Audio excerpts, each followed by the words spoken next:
الحمد لله نحمده ونستعينه ونستغفره ونؤمن به ونتوكل عليه ونعوذ بالله من شرور أنفسنا ومن سيئات أعمالنا من يهده الله فلا مضل له ومن يضلله فلا هادي له أي فلن تجد له وليا مرشدا الذي أرسله بالحق بشيرا ونذيرا وداعيا إلى الله بإذنه وسراجا وقمرا منيرا فقد قال الله تبارك وتعالى في كلامه المجيد وفرقانه الحميد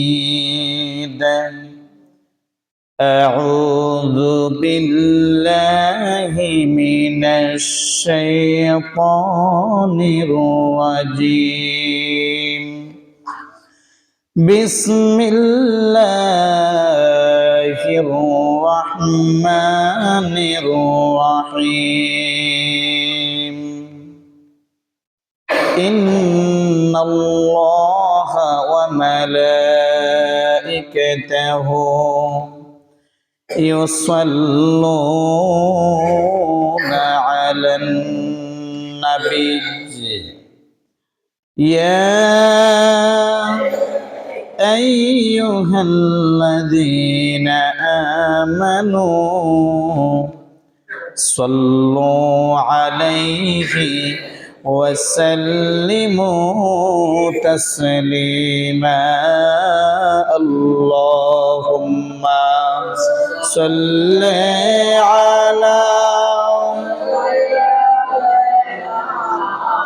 مولانا محمد وعلى آل سيدنا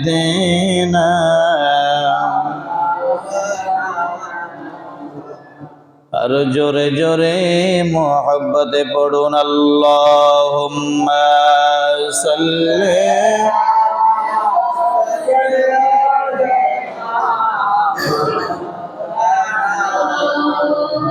ওয়া আলা আলি সাইয়্যিদিনা মাওলানা আরশের নিচে সিজদায় পড়ে কাঁদবেন নবী যারে যার মাফ করে দিন ওগো আল্লাহ উম্মত আমার গুনাহগার আল্লাহুম্মা সাল্লি আলা মাওলানা মুহাম্মদ ওয়া আলা আলি সাইয়্যিদিনা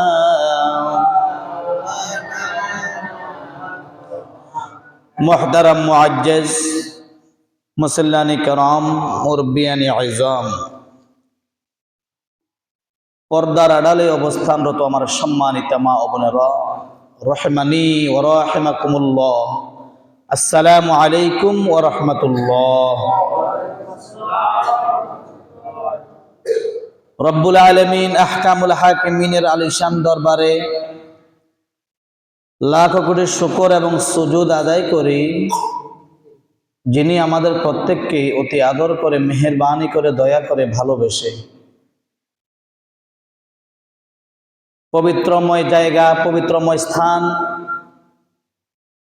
আল্লাহ পাকের ঘর মসজিদে পবিত্র জুমার দিনে জুমার নামাজের প্রস্তুতি নিয়ে জুমার নামাজ পড়ার জন্য মসজিদে আসার এবং বসার তৌফিক দান করেছেন।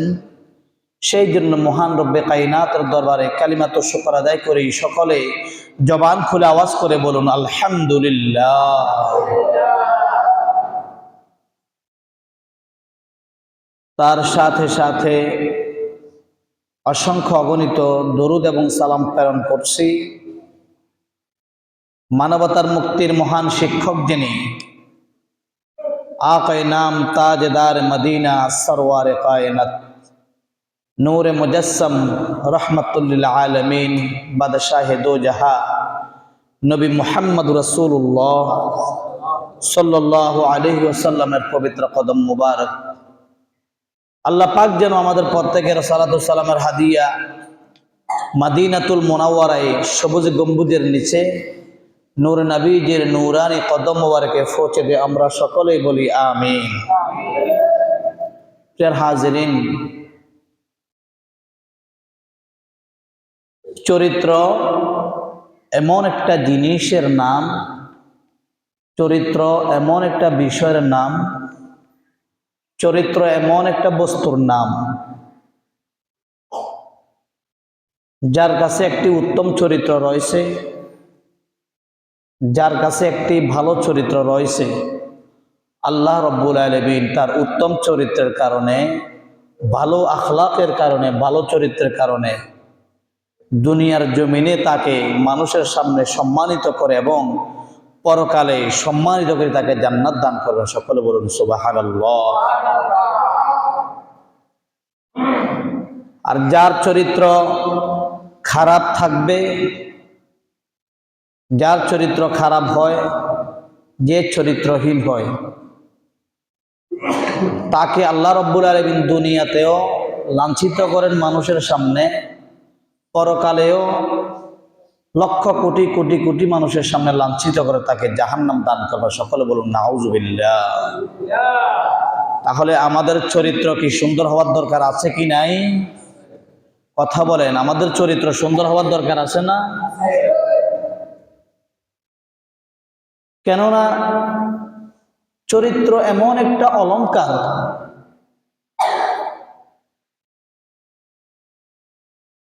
নারীদের সৌন্দর্য বৃদ্ধি পায় যে নারী যত বেশি অলংকার পরিধান করে, যে যত বেশি স্বর্ণ গহনা পরিধান করে তাকে তত বেশি সুন্দর লাগে, সে তত বেশি সৌন্দর্য হয়, মানুষের সামনে সে ভাবা পায়। আর একজন পুরুষ ইমানদারের সৌন্দর্য হচ্ছে তার উত্তম চরিত্র। তার কি? উত্তম চরিত্র। আপনি আপনার নিজের বিবেকে প্রশ্ন করুন, আপনার চরিত্র কেমন? আমাদের সমাজের মধ্যে কিছু কিছু মানুষ আছে যার খারাপ চরিত্রটা এমনভাবে সে কাজ করে ফেলে যে কাজ করার কারণে তার খারাপ চরিত্রটা আল্লাহ রাব্বুল আলামিন জনসমুদ্রের মধ্যে প্রকাশ করে দেয়। আবার কিছু কিছু মানুষ আছে উপরে উপরে সবার সাথে বুজুর্গের সাথে কথা বলে, বুজুর্গি সাজে, কিন্তু ভিতরে ভিতরে সে এমন কতগুলা খারাপ কাজ করে যে খারাপ কাজটার কারণে তার চরিত্রটা ভিতরে ভিতরে খারাপ হয়ে যায়। এখন আমি ইমাম সাহেব, আমি খতিব সাহেব আপনাদের সামনে বসে বয়ান করতেছি, উত্তম চরিত্রের ওয়াজ করতেছি। আল্লাহ না করুক, হয়তো এমনও হতে পারে আপনাদের অগোচরে আমারও এমন কিছু কাজ আছে যেটা খারাপ চরিত্রের মধ্যে পড়ে যায়। আমার কোনো মুসল্লিটা দেখে না, দুনিয়ার মানুষটা দেখে না। দেখেন কে?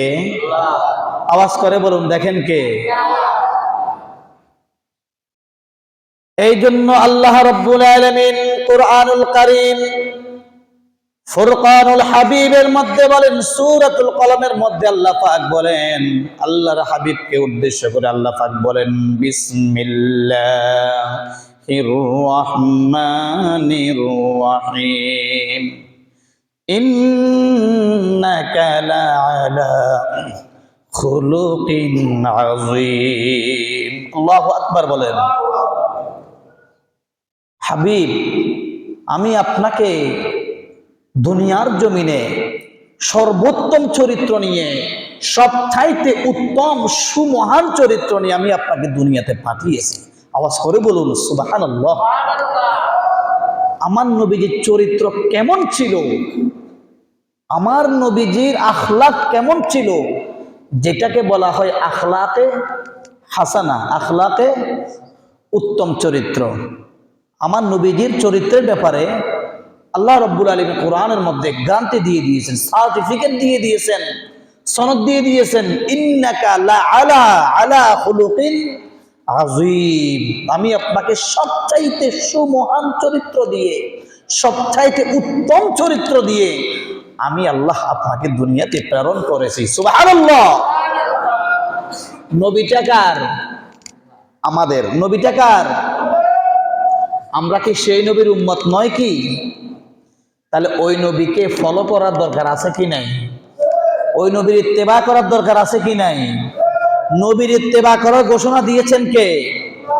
কুল ইন কুনতুম তুহিব্বুনাল্লাহ ফাত্তাবিউনি ইউহিব্বুকুমুল্লাহ। ঘোষণা কার?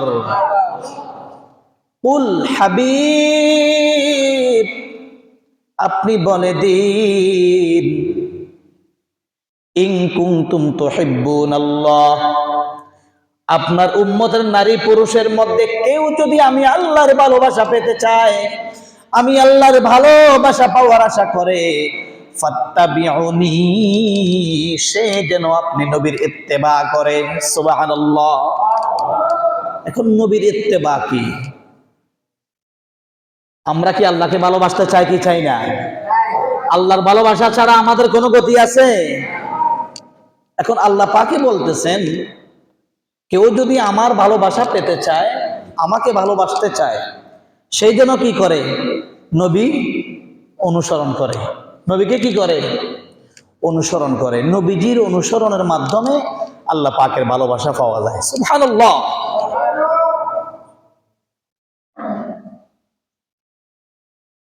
এখন নবীজির অনুসরণ কি? নবীজি যা করেছেন আমাদেরকে তা করতে হবে।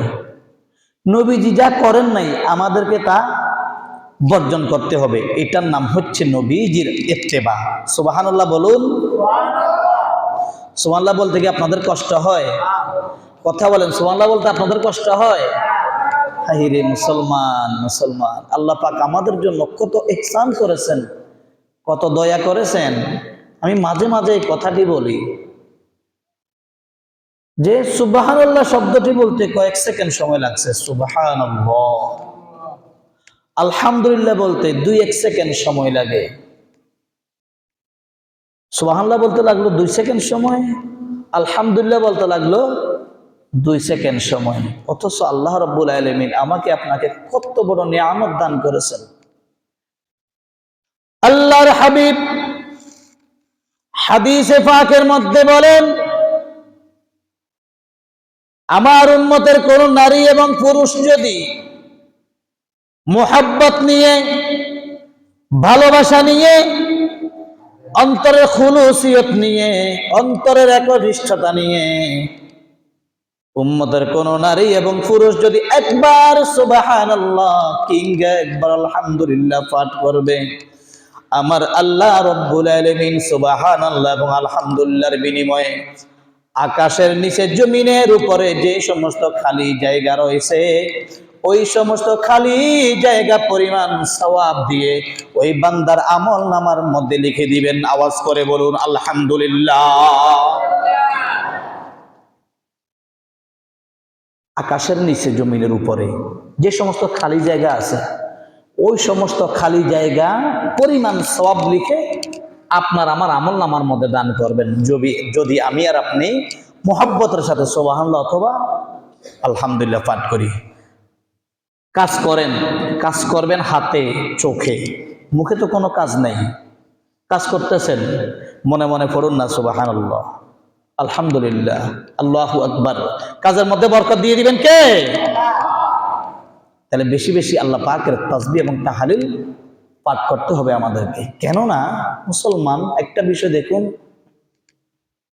আপনি যেদিকে তাকান আল্লাহ পাকের নেয়ামত আর নেয়ামত, আল্লাহ পাকের নেয়ামত আর নেয়ামত, আল্লাহ পাকের অনুগ্রহ আর অনুগ্রহ রাজি। কিন্তু ওই হিসেবে আমরা কি আসলে আল্লাহ পাকের শুকরিয়া আদায় করতেছি? আল্লাহ পাক যদি কিয়ামতের ময়দানে ছোট্ট একটা নেয়ামত সম্পর্কে আপনাকে প্রশ্ন করা হয়, বান্দা আমি যে তোমাকে এই নেয়ামতটা দিয়েছি, সব নেয়ামত বাদ দেন, শুধু দুইটা চোখ, মার্বেলের মতো দুইটা চোখ। আল্লাহ পাক যদি বলেন, বান্দা তোমাকে যে আমি দুইটা চোখ দিয়েছিলাম, এই দুইটা চোখ দিয়ে তুমি তাম দুনিয়ার সবকিছু দেখেছ, বান্দা তুমি এই চোখের শুকরিয়া স্বরূপ কি আদায় করছিলা? সেই দিন আপনি আর আমি এই যে দুইটি চোখের নেয়ামতের শুকরিয়া আদায় করব কি, এটার হিসাব দেওয়া আমাদের পক্ষে সম্ভব নয়। তার মধ্যে দুটি হাত, দুটি পা, মাথা, জিহ্বা, স্বাদ, যৌবন, জীবন, মাথার চুল থেকে পায়ের নখ পর্যন্ত যেদিকে তাকান আল্লাহর নিয়ামত, আল্লাহর নিয়ামত, নিয়ামতের কোনো শেষ। তো এই সমস্ত নিয়ামত গুলার কথা যদি আল্লাহ পাক সেদিন হিসাব নেয়, তখন কি করবেন? এই জন্য দয়াল নবীজি একটি ছোট্ট দোয়া শিখিয়ে দিয়েছেন। মা আয়েশাকে বলতেছেন, আয়েশা সব সময় দোয়াটি তুমি পাঠ করবে, আল্লাহুম্মা হাসিবিনি হিসাবান ইয়াসীরা। সব আমার মুখে বলেন, আমার মুখে মুখে বলেন, আল্লাহুম্মা হাসিবিনি হিসাবান ইয়াসীরা। আয় আল্লাহ, আপনি আমার হিসাবকে সহজ করে দেন, আপনি আমার হিসাবকে। আম্মা আয়েশা সিদ্দিকা বলেন, ইয়া রাসূলুল্লাহ, ইয়া হাবিবাল্লাহ, ওগো আল্লাহর হাবিব, সহজ হিসাব কোনটাকে বলে? আপনার কাছ থেকে জানতে চাই, সহজ হিসাব কোনটাকে বলে? আমার দয়াল নবীজি বলেন, আয়েশা রে, ছোট্ট একটি নিয়ামতের হিসাব আল্লাহ পাক যদি কিয়ামতের ময়দানে কাউকে প্রশ্ন করে হিসাব দিতে বলে, সে কখনো ছোট্ট একটি নিয়ামতের হিসাব দিয়ে শেষ করতে পারবে না। হিসাবাই ইয়াসীরা, অর্থাৎ সহজ হিসাব বলা হয় ওই হিসাবকে। আমার আল্লাহ যদি কাউকে বলে, বান্দা তোমাকে আমি মাফ করে জান্নাত দিয়ে দিলাম, সেটাকে বলা হয় সহজ হিসাব। আল্লাহ পাক কি বলবে? বান্দা তোমাকে আমি মাফ করে জান্নাত দিয়ে দিলাম, এটাকে বলা হয় সহজ হিসাব। নইলে আল্লাহ যদি সামান্য একটা পশমের হিসাব আপনার কাছ থেকে নেয়, আপনি এই পশমের হিসাব দেওয়া আমার আপনার পক্ষে সম্ভব নয়। কেমনি আল্লাহকে বলি থাকো? আল্লাহকে বলি থাকো তো থাকো, আল্লাহ পাক বলতেছেন কি, আমার নবীকে ফলো করো, নবীর ইত্তেবা করো। নবীর ইত্তেবা কি করলাম? এক কথায় নবী যা নিয়ে দুনিয়াতে এসেছেন, নবী কি নিয়ে এসেছেন? কোরআন নিয়ে এসেছেন। কি নিয়ে এসেছেন? আমাদের জীবনটাকে গঠন করতে হবে কোরআনের জীবনের উপর। আমাদের জীবনটাকে গঠন করতে হবে কিসের উপর? কোরআনের উপর। কেননা আমার নবী পুরাটাই কোরআন। সুবহানাল্লাহ। আল্লাহর নবী যখন ইন্তেকাল মুবারক করলেন, তার কয়েক মাস পরে সকল সাহাবায়ে কেরাম আম্মা জান আয়েশা সিদ্দিকার দরবারে গেলেন। ওগো উম্মাহাতুল মুমিনিন, ওগো আমাদের আম্মা জান, আপনি আমাদেরকে বলুন নবীজির শান মান কেমন ছিল? নবীজির শান মান কেমন ছিল? আপনি হচ্ছেন আমার নবীজির সর্বশেষ স্ত্রী, আমাদের আম্মা জান। ওগো আম্মা জান, আপনাকে কতই মহব্বত করতো আমার নবীজি। আমার নবীজি যেই মেসওয়াক দিয়ে দাঁত মাজতেন, দাঁতের মধ্যে মিসওয়াক করতেন, ওই মেসওয়াকটা নরম করার জন্য আপনাকে দিত। আপনার দাঁত দিয়ে আমার নবীজিকে আপনি মেসওয়াকটা নরম করে দিতেন। সুবহানাল্লাহ। শুধু তাই নয়, আমার নবীজি আম্মা আয়েশা সিদ্দিকাকে কেমন ভালোবাসতেন, কেমন মহব্বত করতেন দেখুন। আম্মাজান আয়েশা সিদ্দিকা এবং আমার নবী যখন খাবার খাইতে বসতেন, যখন আম্মাজান আয়েশা সিদ্দিকা গোস্ত খাইতেন, গোস্ত খাওয়ার পর যখন হাড্ডিটা রাখতেন, আমার নবী যে আম্মাজান আয়েশা সিদ্দিকাকে মহব্বত করে ওই হাড্ডিটা দ্বিতীয়বার আবার চুষে চুষে খাইতেন। তাহলে স্বামী স্ত্রীর মধ্যে মহব্বত থাকার দরকার আছে কি নাই? কিছু কিছু স্বামী আছে, স্ত্রী যখন কাজ করতে করতে বৃদ্ধ হয়ে যায়, স্ত্রীর চোখে দিয়ে যখন কেতর বের হয়, ময়লা বের হয়, তখন স্বামীর কাছে স্ত্রীকে আর ভালো লাগে? এটা ঠিক না বাবা, এটা ঠিক না, এটা ঠিক না। কারণ ওই স্ত্রী বৃদ্ধ হয়েছে আপনার ঘরে আসে, ও স্ত্রীর চোখের মধ্যে ময়লা আসছে আপনার জন্য, আপনার সন্তানের জন্য রান্না বান্না করতে করতে, চুলার মধ্যে চুঙ্গা দিয়ে ফুক দিতে দিতে ধোঁয়ার কারণে। কথা কন ঠিক কিনা? তাহলে স্ত্রীর প্রতি কখনো খারাপ ধারণা করা যাবে? কোনো অবস্থাতেই না। শুধু তাই নয়, আম্মাজান আয়েশা সিদ্দিকা যখন পানি পান করতেন, কোনো কিছু পানীয় পান করতেন, যেই জায়গা দিয়ে আম্মাজান আয়েশা সিদ্দিকা মুখ লাগিয়ে পানি পান করতেন, আমার দয়াল নবী তার পরবর্তীতে ওই জায়গা দিয়ে মুখ লাগায় পানি পান করতেন। আওয়াজ করে কোন সুবহানাল্লাহ। তাহলে স্ত্রীকে মহব্বত শিখতে হবে কার কাছ থেকে? আমার নবীজির কাছ থেকে। নবীজি স্ত্রীকে কেমন মহব্বত করতেন। শুধু তাই নয়, নবীজি যখন তাবলীগের কাজে, দ্বীনের কাজে বের হয়ে যেতেন, নবীজি যখন রিজিক তালাশের জন্য বের হয়ে যেতেন, সব কিছু সারার পর, সব কার্যক্রম শেষ করার পর যখন নবীজি ঘরের মধ্যে আসতেন, আমার নবীজি দেখতে পেলেন আম্মাজান আয়েশা সিদ্দিকা এখন রান্না বান্না করতেছেন, এখনো বিভিন্ন কাজকর্ম করতেছেন। আমার দয়াল নবীজি রাগ করে ধমক দিয়ে কোনো কথা না বলে আমার নবীজি বলতেন, আয়েশা রে, তোমার কোনো কাজ বাকি আছে কিনা দেখো, রান্না বান্নার কাজ আমি করতেছি। সুবহানাল্লাহ। আর আমাদের মধ্যে এমন এমন কিছু পুরুষ রয়েছে, উগ্রবাদী পুরুষ রয়েছে, খারাপ স্বভাবের পুরুষ রয়েছে, যখন সে জমিতে কাজ করে আসে, গরম থেকে কাজ করে আসে, যখন দেখতো স্ত্রী এখনো কাজ শেষ করে নাই, খাবার তার জন্য রেডি করে টেবিলের উপর রাখে নাই, ওই ব্যক্তির স্ত্রীর উপরে এমন বেশি রাগ করে ফেলে, এমন রাগ করতে করতে এমন পর্যায়ে চলে যায়, ওই ব্যক্তির মুখ দিয়ে স্ত্রীর জন্য 3 তালাক আসতে দেরি হয় না। কথা কোন ঠিক কিনা? খবরদার, সৌদি আরবের তাপমাত্রার তুলনায় বাংলাদেশের তাপমাত্রা কিছুই না। যারা আরবে বসবাস করে তারা বলে মাঝে মাঝে, হুজুর আপনারা এক হিসাবে এসির মধ্যে আছেন, আরবের তাপমাত্রার তুলনায় আপনারা বাংলাদেশে এসির মধ্যে আছেন। তাহলে নবীজির সময় তাপমাত্রাটা ছিল না? আমার নবীজি এত তাপমাত্রার মধ্য থেকে কাজ শেষ করার পর ঘরে যখন আসতেন, দেখতেন আম্মাজান আয়েশা সিদ্দিকা এখনো কাজ করতেছেন, আমার নবীজি কোনো ধমক দিতেন না, বরং তিনি বলতেন, আয়েশা তোমার অন্য কোনো কাজ আছে কিনা দেখো, তোমার এই কাজটা আমি এগিয়ে দিচ্ছি। সুবহানাল্লাহ। এটাও একটা নবীজি চরিত্র, এটাও একটা কি চরিত্র। আমরা শুধু মনে করি কোন বেগানা পুরুষ বেগানা মহিলার সাথে যদি বিয়ে করে, কোন ছেলে কোন মেয়ের সাথে যদি প্রেম করে, খারাপ কাজে জড়িত হয়, জেনা ব্যভিচার করে ফেলে, শুধু এইটাকে বলে খারাপ চরিত্র? না রে বাবা, শুধু এটা খারাপ চরিত্র না। আপনার কাছে মিথ্যা বলার অভ্যাস আছে, এটা একটা খারাপ চরিত্র। আপনার কাছে সুদী লেনদেন করার অভ্যাস আছে, এটাও খারাপ চরিত্র। আপনি গাঁজা সেবন করেন, আপনি মদ সেবন করেন, আপনি ইয়াবা সেবন করেন, এটা একটা খারাপ চরিত্র। শুধুমাত্র জেনা ব্যভিচার করার নাম খারাপ চরিত্র নয়। আপনি সত্যবাদী হয়ে যান, এটা একটা উত্তম চরিত্র। আপনি স্ত্রীর হক পরিপূর্ণরূপে আদায় করে ফেলেন, এটা একটা উত্তম চরিত্র। আপনি মানুষদেরকে উপকার করেন, এটা একটা উত্তম চরিত্র। আপনি 5 ওয়াক্ত নামাজ জামাতের সাথে পড়েন, এটা উত্তম চরিত্র।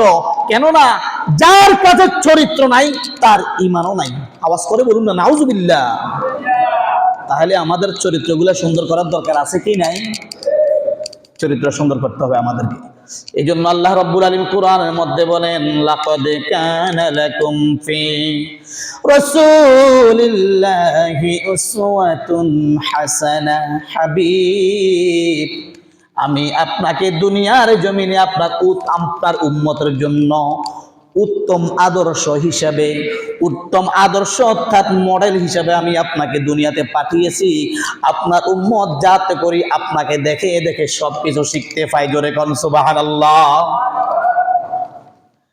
আমার নবীজি যেদিন দুনিয়ার জমিনে তাশরীফ এনেছিলেন, যেদিন দুনিয়ার জমিনে বেরাদত শরীফ হয়েছিল, আরবের জমিনে একটা প্রথা ছিল, কোন মহিলার ঘরে যদি সন্তান জন্মগ্রহণ করত তখন তাদেরকে অন্য একজন নিয়ে দুধ পান করাইতো।